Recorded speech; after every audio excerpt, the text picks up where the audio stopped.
સૌરાષ્ટ્રની અસ્મિતા ન્યૂઝ।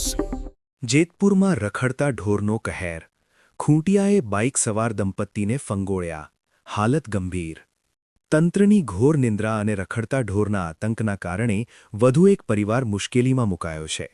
ચાંપરાજપુરથી જેતપુર આવી રહેલા દંપતીને રસ્તામાં ખૂંટિયાએ અડફેટે લેતા લોહીલુહાણ હાલતમાં હોસ્પિટલ ખસેડાયા છે। ચાંપરાજપુર રોડ પર બાઇક સવાર દંપતી પસાર થઈ રહ્યું હતું ત્યારે અચાનક ખૂંટીઓ વચ્ચે આવતા અકસ્માત સર્જાયો। આ અકસ્માતમાં અમુભાઈ ખદલપરા અને રમાબેન ખદલપરાને ગંભીર પ્રકારની ઈજાઓ પહોંચી છે। ઈજાગ્રસ્તને પ્રથમ સરકારી હોસ્પિટલ અને ત્યારબાદ વધુ સારવાર માટે ખાનગી હોસ્પિટલમાં ખસેડવામાં આવ્યા છે। જનતામાં રોષ છે કે તંત્ર કોની રાહ જુએ છે। જેતપુરમાં રખડતા ઢોરનો ત્રાસ હવે જીવલેણ બની રહ્યો છે। વારંવારની રજૂઆતો છતાં તંત્રના પેટનું પાણી હલતું નથી। સ્થાનિકો પૂછી રહ્યા છે કે શું તંત્ર કોઈ મોટી જાનહાનિ થાય તેની રાહ જોઈ રહ્યું છે।